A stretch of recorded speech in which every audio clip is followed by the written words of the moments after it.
दोस्तों नमस्ते प्रणाम। हम किरण शर्मा मंजू शर्मा अपना यूट्यूब चैनल पर सबके स्वागत करे छी। नमस्ते प्रणाम सब दीदी भाईजी के प्रणाम, जते यूट्यूब फैमिली छी सबके प्रणाम।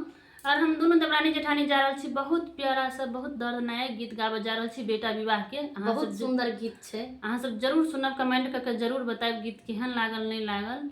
बहुत प्यारा सा गीत छे, बहुत प्यारा सा गीत छे, सुनबे गौर से।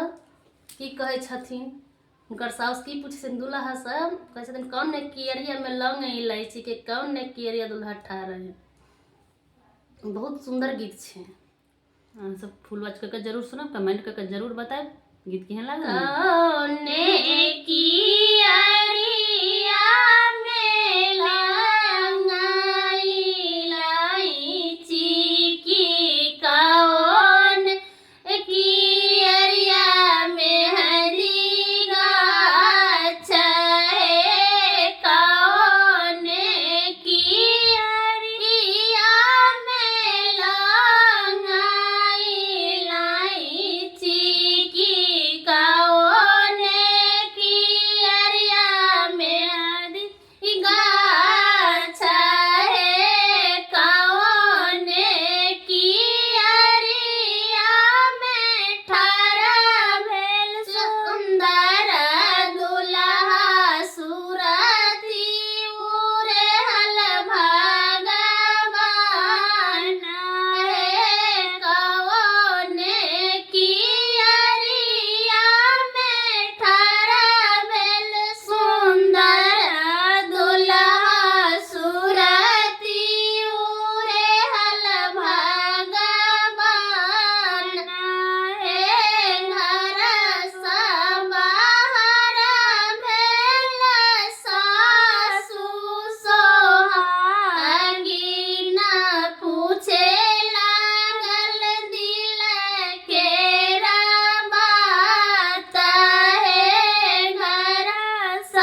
हमारे जाल में सालिया में कोकी भेला की सूरती उरे हल भगवाना है कवने की अरिया में लंगाई लाई जी की कवने की अरिया में हदी गाछा है कवने की अरिया में ठारा भेल सुंदर दुल्हा सुरती उरे हल भगवान है कवने की अरिया में ठारा भेल सुंदर दुल्हा